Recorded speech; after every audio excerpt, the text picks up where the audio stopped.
Programming languages rise and fall just like trends in music or movies. Some languages explode in popularity and stay relevant for years.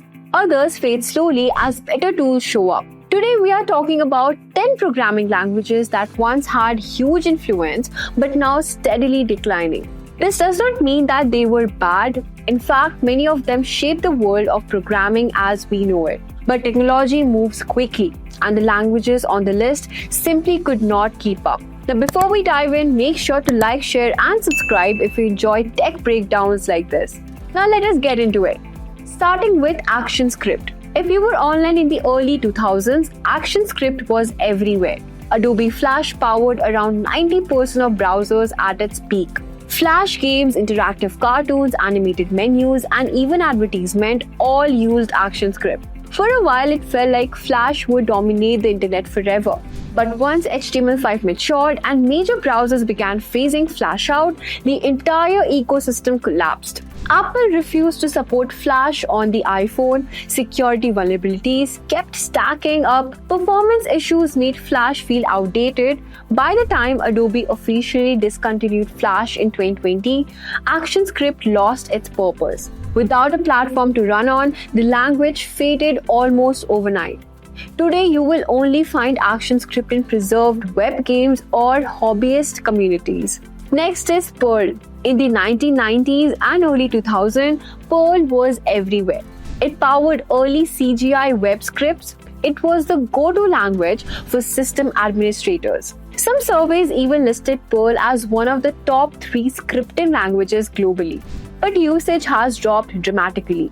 Job listings for Perl have declined by more than 70% over the past decade. Now developers simply are not choosing it.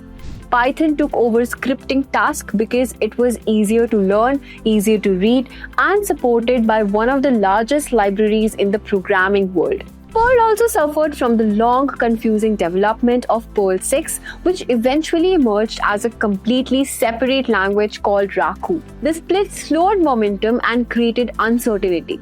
Perl still has passionate users, but the numbers show a clear downward trend. Moving into Objective-C, for a long time, Objective-C was the language behind every iPhone app. In fact, before 2014, 100% of App Store were built with it.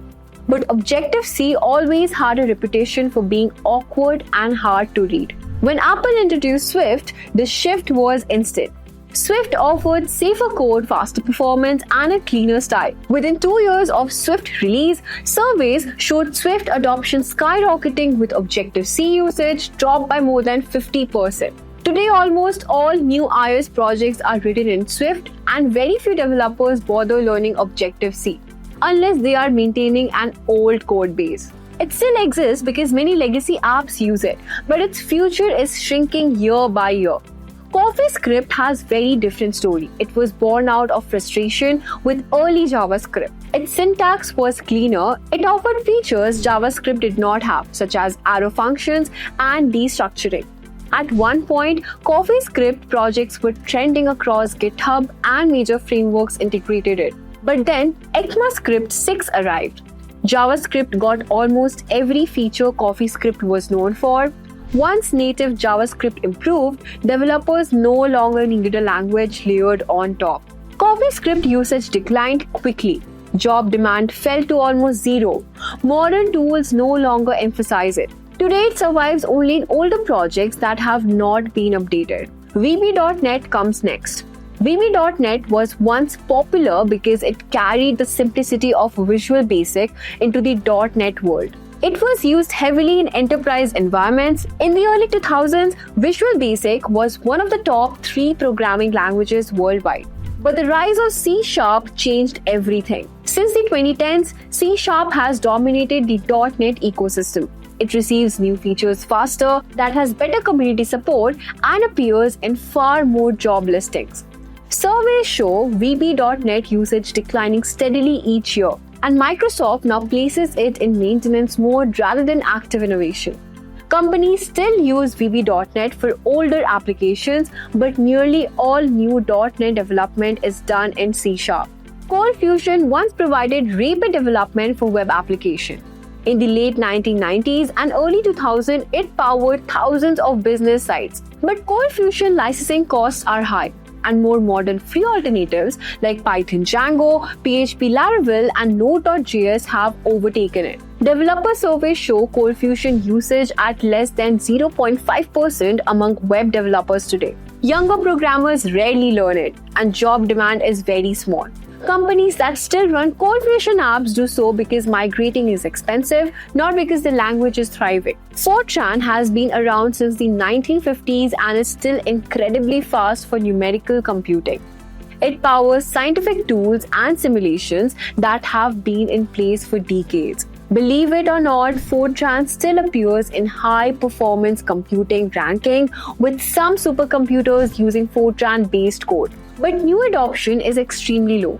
Python dominates data science and scientific computing. Libraries like NumPy, SciPy reduce the need to write raw Fortran.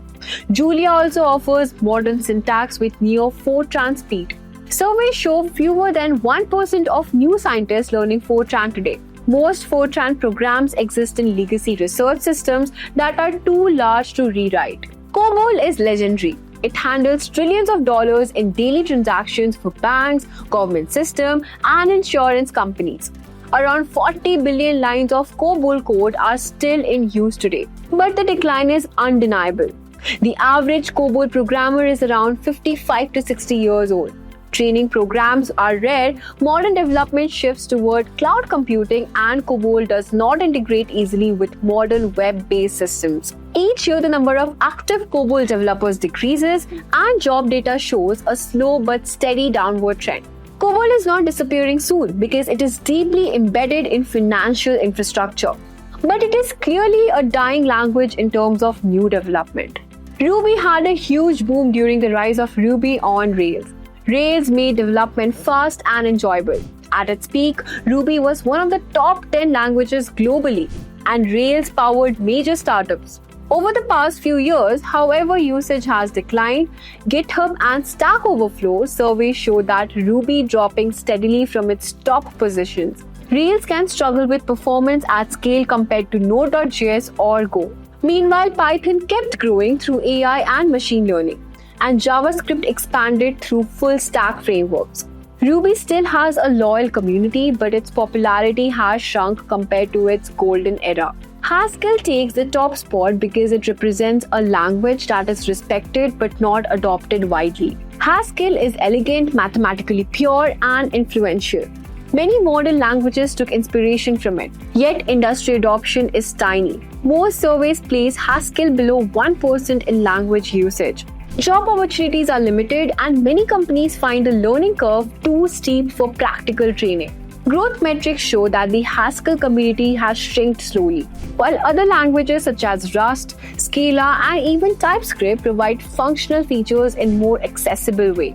Haskell remains admired, but its future as a mainstream tool continues to fade. These are the top 10 dying programming languages. Some of them changed the history of software, some inspired the tools we use today. Their decline does not erase their importance. It simply shows that how quickly technology evolves and how developers must constantly adapt. Now, if you enjoyed this breakdown, remember to like, share, and subscribe. Thanks for watching, and I will see you in the next video.